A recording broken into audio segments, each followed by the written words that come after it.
على النبي الهادي من الزلال ثم الصلاة والسلام على المهدي رؤية الجمال وعلى آلهما وأصحابهما أجمعين بيومنا هذا إلى يوم الدين. أما بعد، فقد قال الله تبارك وتعالى في القرآن المجيد والقرآن الحميد: فأعوذ بالله من الشيطان الرجيم، بسم الله الرحمن الرحيم. يا أيها الذين آمنوا لا ترفعوا أصواتكم فوق صوت النبي ولا تجهر له بالقول كجهر لبعضكم لبعض أن تحبط أعمالكم وأنتم لا تشعرون. وقال النبي صلى الله عليه وسلم: الدين كلها أدب. صدق الله العظيم وصدق رسوله النبي الكريم وصدق المهدي الموعود علیہ الصلوۃ والتسلیم. ساری تعریف، ساری حمد و ثنا، ساری اچھائیاں، ساری بڑائیاں، ساری کی ساری کبریائی خدائی اس پاک پروردگار کے لیے سزاوار ہے جو رب العالمین ہے، خالق کے دو جہاں ہیں، مالک کے دو جہاں ہیں. درود و سلام ہو خاتمین کریمین علیہم السلام پر اور آپ دو کی ہر ضروریات پر.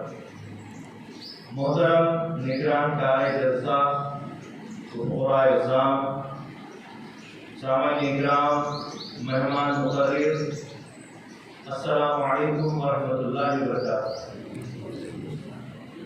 سب سے پہلے تو آپ تمام حضرات کے سامنے دل کی گہرائیوں سے آج جو بڑا خاص دن ہے، رسول پاک صلی اللہ علیہ وسلم کی پیدائش کا دن، آپ تمام کو مبارک ہو، حضور کی آمد مبارک ہو. حاضرین گرامی، آج فقیر کا عنوان ہے ادب. ادب رسول اللہ صلی اللہ علیہ وسلم کا ادب. آج میلاد و پیدائش رسول صلی اللہ علیہ وسلم کا دن منایا جا رہا ہے، اور اس دن کا ادب کیسا کرنا چاہیے. اس دن کے ساتھ ساتھ، اس دین کے ساتھ جو ہم جڑ گئے ہیں، صاحب دین، بانی دین جو ہے، انہوں نے جو ادب سیکھا اور سکھایا ہے، خدا سے سیکھ کر جس ادب کی تبلیغ کی ہے، وہ ادب اپنی زندگیوں میں کیسا رکھنا چاہیے، یہ ہم کو انشاءاللہ تعالیٰ دیکھنا ہے. حاضر گرامی، بڑا اچھا شعر فارسی کا آپ کے سامنے پیش کرتا ہوں. ادب گاہے است زیر آسماں از عرش نازک تر، نفس گم کر درے می آیت جنید و بایزید اینچا.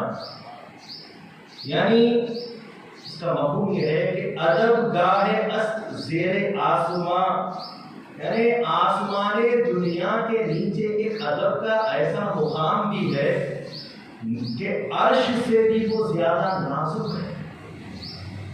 آسمان دنیا سے نیچے ایک ایسا ادب کا مقام ہے، ایسی ادب کی جگہ ہے جو عرش اعلیٰ سے بھی نازک تر ہے. عرش اعلیٰ جو اللہ کا مقام ہے، جہاں اللہ تبارک و تعالیٰ کا جو وہاں پر فیصلہ ہوا کرتا ہے، اللہ تعالیٰ فیصلے کیا کرتا ہے، وہ عرش معلیٰ، اس مقام سے بھی زیادہ باادب مقام آسمان کے نیچے ہے بتایا جا رہا ہے. کیونکہ با خدا دیوانہ باشد، وہ با محمد جوشیار کا مقام. اللہ کے ساتھ دیوانگی پھر بھی چل جائے گی، لیکن محمد کے ساتھ دیوانگی نہیں، ادب ہونا ضروری. بتایا جا رہا ہے کہ آسمان دنیا کے نیچے ادب کا ایسا مقام ہے جو عرش سے بھی اعلیٰ ہے اور عرش سے بھی نازک ہے. نفس گم کردائے می آئے جنید و بایزید اینجا. یہاں پر بولنا، پکارنا تو بڑی بعید اور دور کی بات ہے. بایزید جیسی شخصیت جو آفتاب ولایت رہتی ہے، اور جنید بغدادی جیسی شخصیت جو مہتاب ولایت ہستی ہوتی ہے، یہاں یہ ولایت کی ہستیاں بھی آواز کیا، سانس بھی زور زور سے نہیں دیتی ہے کہ زور سے سانس لینا بھی جگہ سوء ادب ہو جاتا ہے۔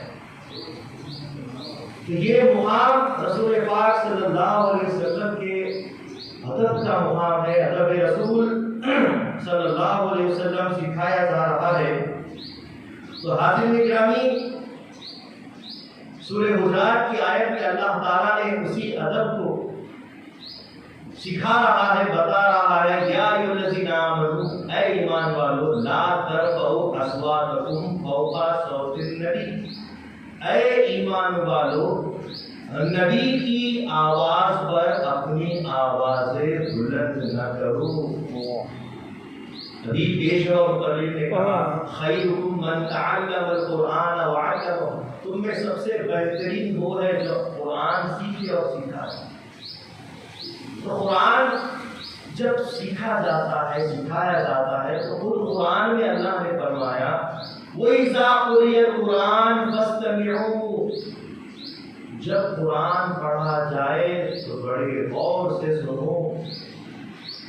قرآن جب پڑھا جائے تو آپس میں گفتگو نہ کرو، اپنی بات چیت نہ کرو۔ اس لیے جب قاری قرآن پڑھتا ہے تو مجلس کو حکم ہوتا ہے کہ آپ بغور قرآن کو سنیے۔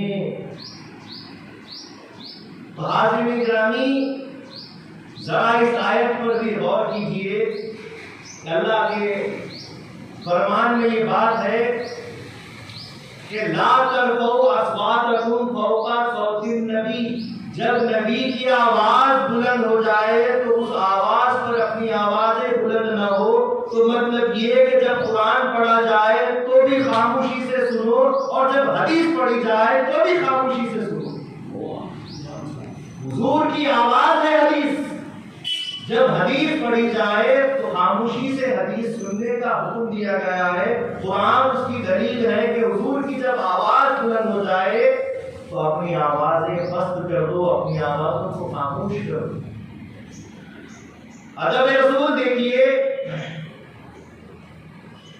لیکن ادب رسول کے لیے سب سے پہلے ادب سمجھنا ضروری ہے۔ رسول اللہ صلی اللہ علیہ وسلم خود ارشاد فرماتے ہیں، الدین کلھا ادب، دین سارا کا سارا، سر کا پا ادب ہی ادب۔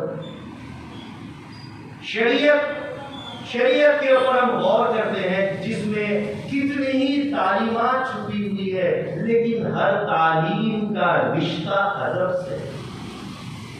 غسل کرتے ہیں، غسل کی تعلیم کے ساتھ غسل کے آداب ہیں۔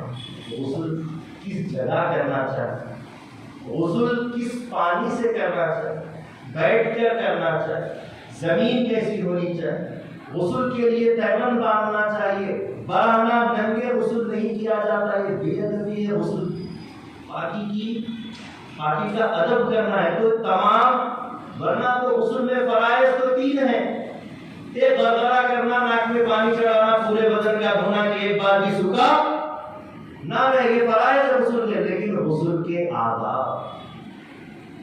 ہر تعلیم کا رشتہ ادب سے، الدین کلھا ادب، دین سارا کا سارا ادب ہے۔ وضو کرتے ہیں، وضو میں ادب ہے۔ مٹی کے برتن میں وضو کرو، نیچے بیٹھ کر وضو کرو، دھیرے دھیرے پورے بدن کو اچھی طریقے سے پانی ملو، یہ وضو کے آداب ہے۔ سر پر ٹوپی پہن کر وضو کرو، یہ ساری چیزیں، یہ دین۔ نماز ہم پڑھتے ہیں، خشوع و خضوع کے ساتھ کھڑے ہوتے ہیں، آرام کے ساتھ قیام، آرام کے ساتھ رکوع، آرام کے ساتھ سجدہ، نگاہوں میں کعبہ اور دل میں عظمت خدا کہ اللہ کی عظمت، کہ اللہ کے دربار میں کھڑا ہوں۔ ایک ادب کہ نماز میں ایسا کھڑا ہونا چاہیے کہ ایک آقا کے سامنے غلام ہاتھ باندھے کھڑا ہوتا ہے، یہ ادب ہے عبادتوں کا۔ تو جتنی بھی تعلیمات، جتنا بھی علم اگر آپ کو اسلام نے دیا ہے تو اس علم کی بنیاد ادب ہے، ورنہ علم تو عزازیل ابلیس نے بھی تھا، جو جنت میں فرشتوں کا استاد ہوا کرتا تھا، لیکن اس نے صرف اپنے علم کو دیکھا۔ جب ادب کا معاملہ آیا تو اس نے ادب نہیں کیا، بے ادبی کر گیا اور اس سے اپنے مقام کا جیسے کوئی پتہ نہ رکھا اور ادب کی غیر بے ادب ہونے کی وجہ سے اپنے جیسے مقام کو کھو دیا۔ ایک حکم تھا کہ بس آدم کو سجدہ کرے، تو علم آزمایا، آگ اوپر جاتی ہے مٹی نیچے جاتی ہے، میں اعلیٰ ہو کر اسفل کو کیسے سجدہ کروں؟ جبکہ یہ بات نہیں کی، وہاں حکم خدا تھا کہ تو سجدہ کر، اللہ کے حکم کو بجا لانا یہ ادب تھا۔ اس نے بے ادب کی اور اپنا مقام کھو دیا۔ ادب ضروری ہے، ورنہ رسول اللہ صلی اللہ علیہ وسلم نے فرمایا کہ سب سے زیادہ دوزخ میں عالم بلا عمل لوگ ہوں گے، سب سے زیادہ دوزخ میں عالم ہوں گے، سب سے زیادہ دوزخ میں بھرے ہوئے ہوں گے۔ کیوں؟ علم رکھتے تھے، عمل نہیں کرتے۔ علم تھا لیکن ان کے پاس علم کو پیش کرنے کا انداز نہیں تھا، آداب نہیں تھے، اعمال نہیں تھے۔ عالم ہو جانے سے کچھ نہیں ہوتا، ساتھ ہی ساتھ ادب ہونا ضروری ہے۔ ایک گاؤں میں ایک عالم تھا، علم سکھایا کرتا تھا۔ اس گاؤں میں کسان جو کاشتکاری کرتا تھا، عالم بار بار کسان کے پاس آتا اور کہتا تو اور تیرے آل اولاد سب جہنم میں جائیں گے اگر تو علم نہیں سیکھے گا۔ تو کہا کہ صاحب اگر میں کاشتکاری چھوڑ کر علم سیکھنے جاؤں گا تو خود کیا کھاؤں گا، بچوں کو کیا کھلاؤں گا، اور جیسے لوگوں کے لیے کہاں سے اناج مہیا کروں گا؟ میں محنت کرتا ہوں تو سب کھاتے ہیں، جتنا کچھ میں نے سیکھ لیا ہے اس پر عمل کر لیتا ہوں، جہاں موقع ملتا ہے عبادت کر لیتا ہوں، لیکن اس قدر جو مقام و مرتبہ جو کام آپ بتا رہے ہیں علم کا کہ آ جاؤ چھوڑ دو سارے کام، علم حاصل کرتے بیٹھ جاؤ، میں کہتے نہیں کر سکتا، مجبور ہوں۔ تو کہا کہ تو اور تیری اولاد سب دوزخ میں جائے گی کیونکہ علم کا حاصل کرنا فرض ہے، فلاں فلاں یہ ساری باتیں اس نے بتائی۔ بے شک صحیح ہے، بات ہو گئی، وقت گزرا، دونوں کو موت آئی، محشر بپا ہوا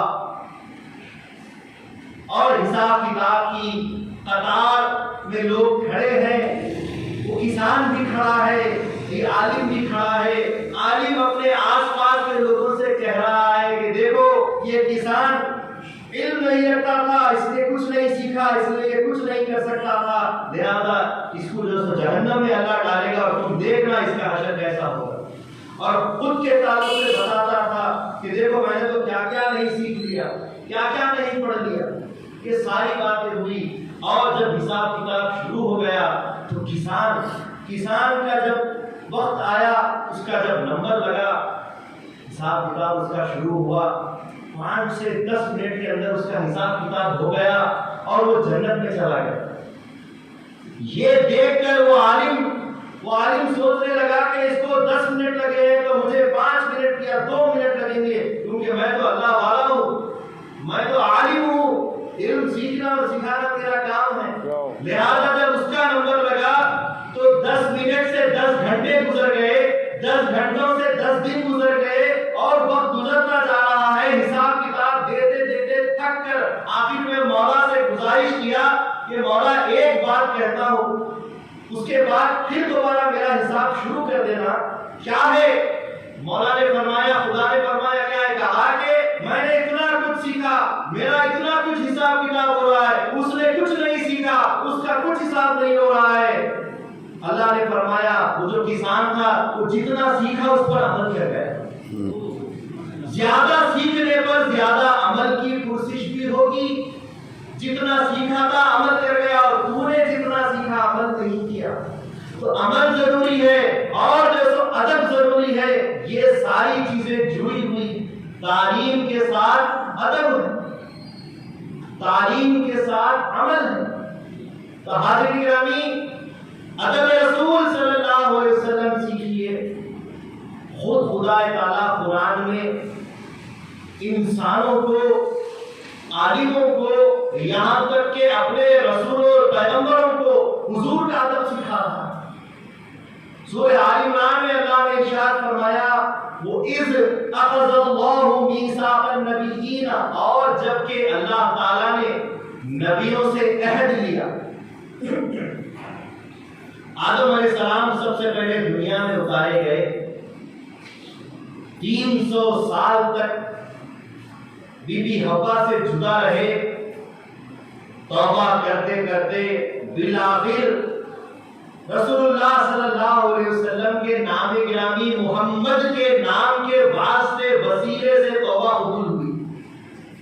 اس نام کی برکت سے، اس نام کے ادب کے طفیل، جس نام کا ادب سے پکار کر وسیلہ لیا، توبہ قبول ہوئی، عرفات میں ملے، اور اس کے بعد پھر اللہ تبارک و تعالیٰ نے نعمان پہاڑی کے اوپر حضرت آدم علیہ السلام کی تمام قیامت تک کی پیدا ہونے والی نسل کو نکالا اور ان سے عہد لیا، الست بربکم، کیا میں تمہارا پروردگار نہیں؟ سب نے کہا قالوا بلا، کیوں نہیں، تو ہی ہمارا پروردگار۔ بات ہو گئی۔ اس کے بعد اللہ تعالیٰ نے عالموں کو، علماء سے خطاب کیا اور فرمایا کہ احکام خداوندی کی تبلیغ کرتے رہنا، پہنچاتے رہنا۔ انہوں نے کہا قالوا بلا، ہاں کیوں نہیں۔ اس کے بعد پھر خاص انبیاء مرسلین سے عہد لیا جا رہا ہے، اور اس کا قرآن میں سورہ آل عمران میں ذکر ہو رہا ہے، وہ اذ اخذ اللہ میثاق النبیین، اور جب کہ اللہ نے نبیوں سے عہد لیا، لما آتیتکم من کتاب و حکمہ، جبکہ تم کو جو سو کتابیں اور حکمتیں اللہ تعالیٰ نے عطا کر دی ہے، تم کو صاحب کتاب، صاحب شریعت، صاحب رسول بنا کر اللہ نے بھیجا، اور جب بھیج دیا اس کے بعد ثم جاءکم رسول مصدق، اور جب اس کے بعد میرا رسول تمہارے پاس جب آ جائے تو تم اس کی تصدیق کرنا، اس کی تصدیق کرنا، لما معکم، اور رسول تمہاری کتابوں اور تمہاری جو سو ساتھ کی شریعتوں کو جو سو بجا فرمائیں گے کہ یہ ساری چیزیں اللہ ہی کی طرف سے آئی تھی، لَتُؤْمِنُنَّ بِهِ، تو پھر تم رسول پر ایمان لے آنا۔ حضرت گرامی، اللہ تعالیٰ نبیوں سے عہد دے رہا ہے کہ تم اپنی اپنی جگہوں پر جب نبوت لے کر، شریعت لے کر اپنی امتوں کے سامنے جو سو بیٹھے رہو گے، اور ایسے میں اچانک میرا وہ رسول آ جائے گا، میرا جب وہ رسول آ جائے گا تو تمہاری نبوت اور تمہاری کتابوں کی تصدیق بھی کرے گا، تو اس کے بعد تم اس رسول پر ایمان لا لینا، میرے اس رسول پر ایمان لا لینا، وَتَنْصُرُنَّهُ، اور اس رسول کی ایمان لانے کے ساتھ اس رسول کی مدد بھی کرنا۔ قالا، تو سب نے کہا قال اقررتم، تو اللہ نے فرمایا کہ کیا تم نے اقرار کیا، وَأَخَذْتُمْ عَلَى ذَلِكُمْ إِصْرًا، اور اس عہد پر کیا تم نے ذمہ داری قبول کی؟ تو اس کے بعد قالوا، تمام نبیوں نے فرمایا اقررنا، ہم نے قبول کیا، ہم نے اس میثاق کو قبول کیا۔ تو اللہ نے فرمایا قال فاشهدوا، آپس میں ایک دوسرے پر گواہ ہو جاؤ، اس بات پر جو تم نے اقرار کیا ہے اس پر آپس میں گواہ ہو جاؤ، وانا معکم من الشاہدین، اور میں بھی تمہارے ساتھ گواہ ہو کے گواہ بن کر شامل ہو جاتا ہوں۔ حاضرین گرامی، اس میں جو بڑی خاص بات ہے وہ یہ ہے کہ اللہ تبارک و تعالیٰ نے جہاں نبیوں سے میثاق دی، جہاں نبیوں سے عہد لیا کہ میرا رسول جب تمہارے درمیان آ جائے تو آپ اپنی شریعت، آپ اپنی نبوت رکھتے ہوئے بھی ان پر ایمان لا لینا، وہ آپ کے بھی نبی ہیں، نبیوں کے بھی نبی ہیں، ان پر ایمان لا لینا، اور آپ کی شریعت منسوخ ہو جائے گی، ان کی شریعت ناسخ ہو جائے گی۔ تو سب نے ہاں کہا، جبکہ ایسے کوئی حالات ہوئے ہی نہیں، کسی بھی نبی کے زمانے میں رسول اللہ صلی اللہ علیہ وسلم تشریف نہیں لائے، پھر یہ میثاق کیوں لی جا رہی، یہ عہد کیوں لے جا رہا ہے؟ ادب رسول کروایا جا رہا ہے، اگرچہ کہ وہ تمہارے زمانوں میں نہیں آئیں گے، لیکن اگر آئے تو تم کیا کرنا، ان کا ادب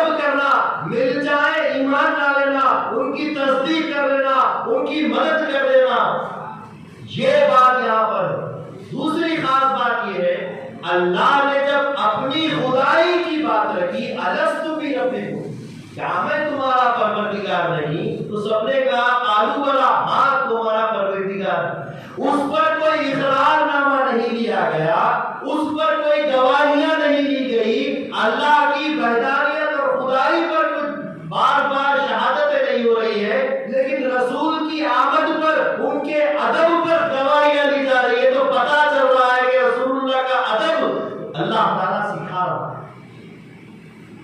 اور یقیناً کہ جس وقت معراج کا واقعہ ہوا، رسول اللہ صلی اللہ علیہ وسلم مسجد حرام سے مسجد اقصی پہنچے، وہاں پر جبریل امین نے اذان دی، رسول اللہ نے امامت کی اور تمام نبیوں نے اقتدا کی، اور اس اقتدا نے یہ عہد کو بھی پھر ثابت کر دیا کہ ہم اقتدا کرتے ہیں، وہ ہمارے امام ہیں، وہ امام الانبیاء ہے، سید الانبیاء، نبیوں کے امام وہ ہیں، نبیوں کے سردار وہ ہیں، اور اس عہد کو یہاں پر جو ہے ثابت کر دیا گیا۔ یہ جو ہے حضور صلی اللہ علیہ وسلم کا ادب۔ سعادت گرامی، یہ عہد، یہ معاملہ، یہ ادب رسول آسمانوں پر اللہ تبارک و تعالیٰ نے نبیوں کو سکھایا ہے، تو پھر اس دنیا میں، اس سرزمین پر اللہ تعالیٰ انسانوں کو کیسے ادب نہ سکھاتا۔ اللہ تبارک و تعالیٰ نے ادب سکھایا۔ شاعر بڑا اچھا شعر کہتا ہے، ہر ابتدا سے پہلے، ہر انتہا کے بعد، ذات نبی بلند ہے ذات خدا کے بعد، دنیا میں احترام کے قابل ہے جتنے لوگ، میں سب کو مانتا ہوں مگر مصطفیٰ کے بعد۔ یہ ادب رسول صلی اللہ علیہ وسلم ہے کہ اللہ کے بعد اگر کوئی ذات ہے تو وہ رسول اللہ صلی اللہ علیہ وسلم کی ذات ہے۔ بعد از خدا بزرگ تو قصہ مختصر کی ذات ہے، اور اللہ تعالیٰ اس ذات رسول کا ادب انسانوں کو بھی سکھا رہا ہے۔ اللہ نے ارشاد فرمایا، لا ترفعوا اصواتکم فوق صوت النبی، میرے نبی کی آواز پر اپنی آوازیں بلند مت کرو، ان کے دربار کا خیال رکھو، ان کے گھر کے اوپر آوازیں مت دو، ان کی آواز پر آوازیں مت بلند کرو، ان کو رائنا مت کہو بلکہ ان کو انظر نہ کہو، ادھر دیکھیے کہو۔ ہر وہ لفظ، ہر وہ ادا جہاں پر رسول اللہ صلی اللہ علیہ وسلم کا ادب گرتا ہوا نظر آیا، اللہ نے انسانوں کو ادب سکھایا۔ پہلے مؤدب ہو جاؤ، پہلے ادب سیکھو، اس کے بعد درس و تدریس ہوتی ہے۔ ہم بچوں کو علم سکھانے کے لیے مدرسوں میں، اسکولز وغیرہ میں بھیجتے ہیں، کیوں؟ کیونکہ تعلیم سے ادب ملتا ہے، تعلیم سے مینرز آتے ہیں۔ آپ کسی اگر جاہل کو دیکھتے ہیں تو یہ کہتے ہیں پڑھا لکھا نہیں معلوم ہوتا، کیوں؟ کیونکہ تعلیم ادب لا دیتی ہے۔ حضرت شیخ سعدی رحمۃ اللہ علیہ فرماتے ہیں، ادب از بے ادبا آموختہ، میں نے بے ادبوں کو دیکھ کر ادب سیکھ لیا، جب غلطیاں دیکھی میں نے اچھائیاں سیکھ لی، میں نے بے ادبوں کو دیکھ کر ادب سیکھ لیا۔ یہ ادب کا مقام۔ تو اب اس آیت کا شان نزول یہ ہے، یہ جب آیت نازل ہوئی کہ یا ایھا الذین آمنوا، اے ایمان والو، خطاب کس سے ہو رہا ہے؟ مشرکین سے نہیں، ایمان والوں سے۔ اے ایمان والو، لا ترفعوا اصواتکم فوق صوت النبی، اے ایمان والو، نبی کی آواز پر آوازیں بلند نہ کرو، ولا تجہروا لہ بالقول کجہر بعضکم لبعض، اور ان کو ایسی آوازوں سے، ایسے انداز سے مت پکارو جیسا کہ اپنے آپس میں ایک دوسرے کو پکارا کرتے ہو، ان تحبط اعمالکم، یہاں تک کہ تمہارے اعمال غائب کر دیے جائے، وانتم لا تشعرون، اور تم کو اس کا شعور بھی نہ رہے۔ یہ ایک مرتبہ رسول اللہ صلی اللہ علیہ وسلم کا دربار ہے، اور اس دربار رسالت میں، دربار نبوت میں، ایک طرف حضرت ابوبکر صدیق رضی اللہ عنہ بیٹھے ہیں، ایک طرف عمر فاروق رضی اللہ عنہ بیٹھے ہیں، اور آپس میں وہ دونوں خلفائے رسول بات کر رہے ہیں، ایک قبیلے کے سردار کو سرداری سونپنے کی۔ ایک کہتے ہیں، ابو بکر صدیق کہتے ہیں کہ اقرا بن حابس کو ان ان کے قبیلے کا سردار بنا دیا جائے۔ تو عمر فاروق کہتے ہیں کہ نہیں، قعقاع ابن معبد کو ان کے قبیلے کا سردار بنا دیا جائے۔ بات چلتی رہی یہاں تک کہ آواز، حضور بیٹھے ہوئے ہیں، آواز بلند ہو گئی۔ ایسے میں یہ آیت نازل ہو گئی کہ لا ترفعوا اصواتکم فوق صوت النبی، نبی کی آواز کے سامنے اپنی آوازیں بلند نہ کرو، اور ان کے سامنے ایسے مت بولو جیسا آپس میں بولا کرتے ہو، اور یہاں تک کہ تمہارے اعمال غارت کر لی جائے اور تم کو شعور بھی نہ۔ جب یہ آیت نازل ہوئی تو عمر فاروق رضی اللہ عنہ، جن کی شان یہ ہے، جن کا دبدبہ یہ ہے کہ شیطان بھی ان کی راہ میں آنے سے گھبراتا تھا، وہ عمر فاروق رضی اللہ عنہ اب دربار نبوت میں جب بھی آتے تھے آواز بھی نہیں نکلتی۔ رسول اللہ ان سے جب گفتگو کرتے، ان کی دھیمی آواز سن کر فرماتے، اے عمر ذرا زور سے بول دو، سنے نہیں آ رہا۔ کہا کہ یا رسول اللہ کیسے آواز نکالتا؟ ابو بکر صدیق کی آواز اس وقت سے کم ہو گئی، وہ بھی کبھی آواز اتنی دھیمی بات کرتے کہ حضور کو پوچھنا پڑتا کہ کیا کہہ رہے ہیں۔ اور دوسرا، اس آیت کا شان نزول یہ ہے کہ ثابت ابن قیس رضی اللہ عنہ رسول اللہ صلی اللہ علیہ وسلم کے درباری ہیں، صحابی ہیں، وہ اکثر اونچی آواز سے بات کرتے تھے کیونکہ کم سنتے تھے۔ ہم نے دیکھا کہ جو لوگ اکثر زور سے کہتے ہیں، بڑی آواز سے بات کرتے ہیں، اس کی وجہ یہ ہوتی ہے کہ ان کو کم سنائی دیتا ہے۔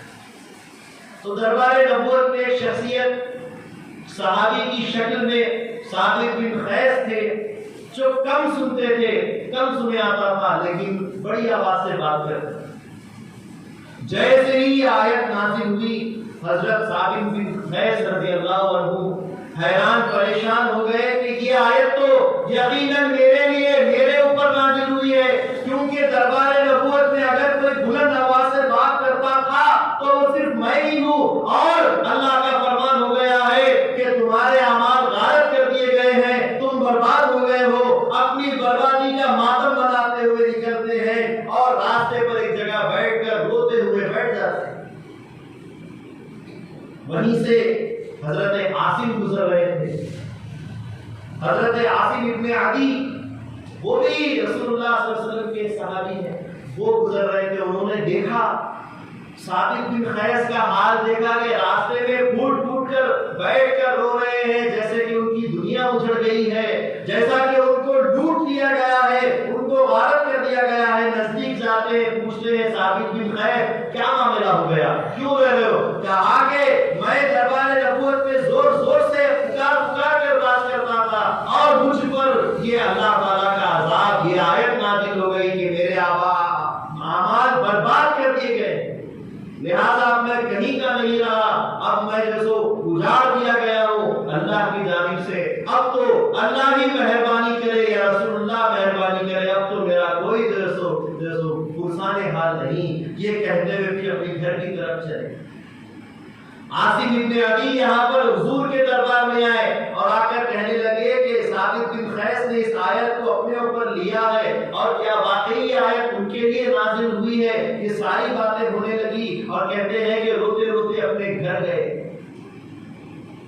ثابت بن قیس اپنے گھر پہنچتے ہیں، اپنی بیوی جمیلہ جو تھی صحابیہ، ان سے کہتے ہیں کہ ہم اجڑ گئے ہیں، ہم برباد ہو گئے ہیں، کیونکہ ہم نے اپنی آواز کو حضور کے سامنے بلند کر دیا ہے، ہم اجاڑ دیے گئے ہیں، لہذا گھر میں جو کاری کوٹری ہے اس کے اندر مجھے بند کر دو، اور جیسو تم بھی ماتم مناؤ میں بھی ماتم مناتا ہوں، شاید کہ اللہ تعالیٰ کو مجھ پر رحم آ جائے۔ اور وہ جیسو کاری کوٹری میں اپنے آپ کو بند کر کر روتے بیٹھ جاتے ہیں۔ وہاں دربار نبوت میں جب ساری بات بتا دی جاتی ہے تو رسول اللہ حضرت عاصم ابن عدی سے فرماتے ہیں جاؤ جا کر ثابت بن قیس کو بلا لے آؤ، کہو کہ حضور بلا رہے ہیں۔ یہاں عاصم ابن عدی فوراً گھر آتے ہیں، بیوی سے پوچھتے ہیں کہ گھر میں ماتم کیوں بنا ہوا ہے؟ کہا کہ ثابت بن قیس بڑے برے حال میں ہے اور اپنے آپ کو اندھیرے میں بند کر لیا ہے۔ کہا کہ ان سے کہہ دو کہ رسول اللہ صلی اللہ علیہ وسلم بلا رہے ہیں، رسول پاک صلی اللہ علیہ وسلم بلا رہے ہیں۔ جیسے ہی یہ کہا اور جو فوراً اندھیروں میں سے اجالا گلے میں آ گئے اور کہا کہ چلو چلو مجھے لے چلو دربار نبوت میں شوق سے چلنے کو تیار ہوں، شاید کہ اللہ کا کرم ہونے والا ہے۔ اور یہ کہتے ہوئے حضور کے دربار میں پہنچے اور جانے کے ساتھ ہی ختم رسول پر لپٹ جاتے، یا رسول اللہ اگر مجھ سے واقعی گستاخیاں ہو گئی ہے تو مجھے معاف کر دیجئے، میرے اعمال کو جو غلط کر دیے ہیں اللہ کا کرم کر دیجئے۔ تو اللہ کے رسول صلی اللہ علیہ وسلم فرماتے ہیں اے ثابت بن قیس تم حیران اور پریشان نہ ہو، یہ آیت یہ وعید تمام امت مسلمہ کے لیے، یہ تمہارے لیے نہیں ہے، اور یہ بات صحیح اور درست ہے کہ میں دلوں کا حال جانتا ہوں۔ تمہاری کبھی یہ نیت نہیں تھی کہ تم میری بے ادبی کے لیے آواز بلند، یہ تمہاری اپنی خامی تھی جس کی وجہ سے تم آواز بلند کرتے ہو، یہ تمہاری بے ادبی نہیں ہے، یہ تمہاری مجبوری ہے۔ اور تمام امت مسلمہ سے پھر مخاطب ہو کر رسول اللہ نے فرمایا ثابت بن قیس کے آنسوؤں کو اللہ خالی جانے نہیں دے گا۔ آج سے 3 خوشخبریاں ان کے لیے میں اعلان کرتا ہوں۔ پہلی خوشخبری یہ کہ یہ عزت کی باوقار زندگی جئیں گے، ساری زندگی یہاں سے یہ عزت کی زندگی جئیں گے۔ اور دوسری خوشخبری کہ جب ان کو موت آئے گی تو معمولی موت نہیں ہوگی بلکہ ان کو شہادت کی موت نصیب ہوگی۔ اور تیسری یہ کہ وہ آج سے ابھی سے جنتی ہے۔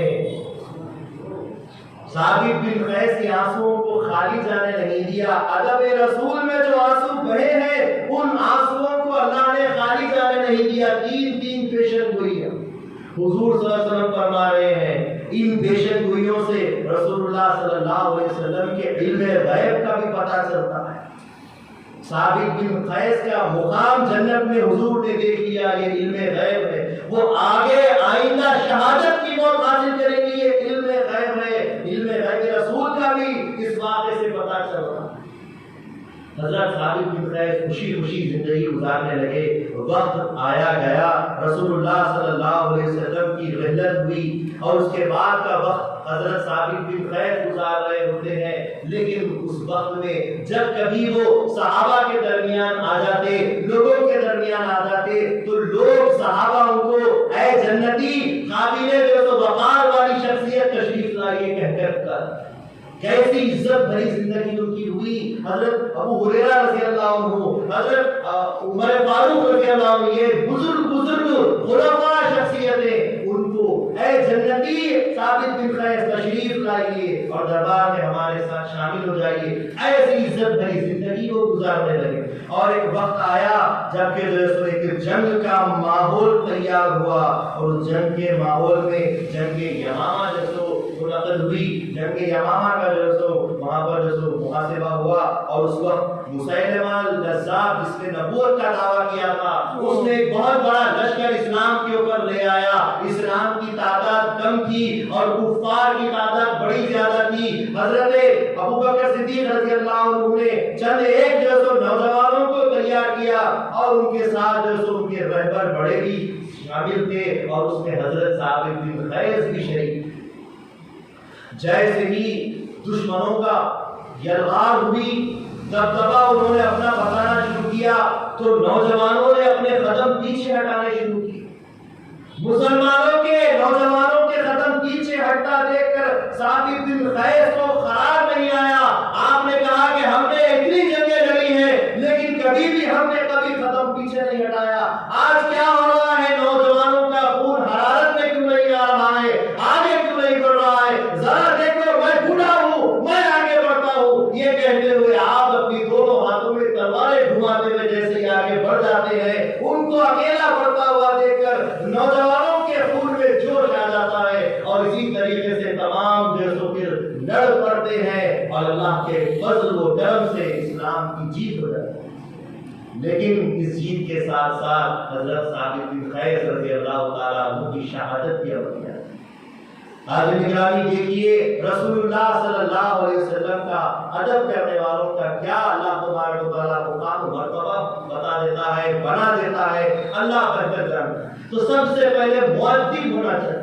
ادب رسول صلی اللہ علیہ وسلم سماجی زندگی میں صحابہ کے درمیان، درباروں کے درمیان، مسجد نبوی کے درمیان بھی ہوا کرتا تھا اور نجی زندگی میں، گھریلو زندگی میں بھی ہوا کرتا تھا۔ لوگ اپنے آپ کو جب محافل میں ہوتے ہیں، چار لوگوں میں ہوتے اپنے آپ کو اچھا بتاتے ہیں، یہ طریقہ ہوتا ہے، لوگ بھی اچھا ادب کرتے ہیں، لیکن جب آدمی مقام رکھنے والا، مرتبہ رکھنے والا جب گھر میں ہوتا ہے تو گھر میں بھی اس کی ویسی عزت ہوتی ہے یا نہیں، یہ پتا کرنا بھی ضروری ہے۔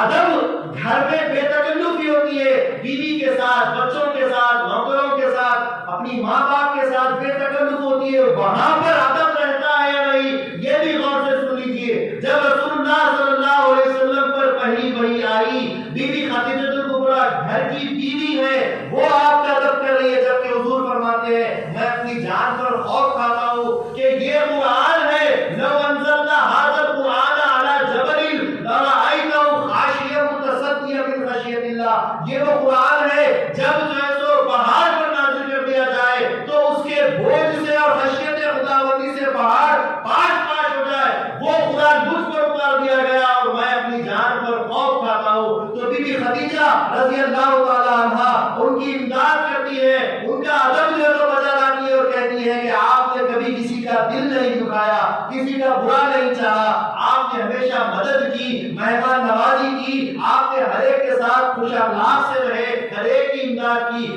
آپ نے ہر ایک کا اچھا کیا، آپ کا برا کبھی نہیں ہوگا۔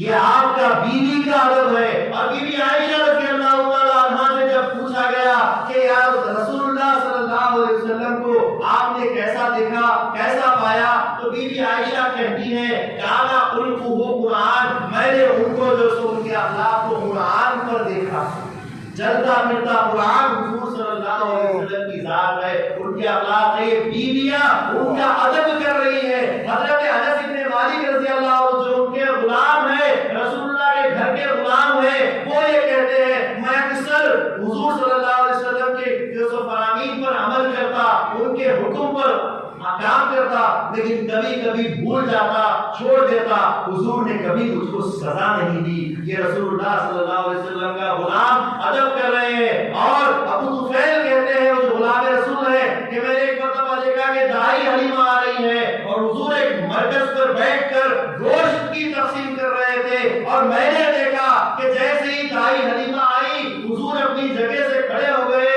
اپنی جو سو دائی کو، اپنی ماں کو، اپنی رضائی ماں کو اپنی جگہ بٹھایا اور ان کے ہاتھ میں تقسیم دے دی۔ یہ حضور صلی اللہ علیہ وسلم کا اپنے گھر والوں سے ادب ہے اور گھر والوں کا حضور صلی اللہ علیہ وسلم سے ادب ہے۔ تو جہاں سماجی زندگی ہے وہاں پر بھی حضور کا ادب ہی دیکھا، جہاں گھریلو زندگی ہے وہاں پر بھی حضور کا ادب دیکھا۔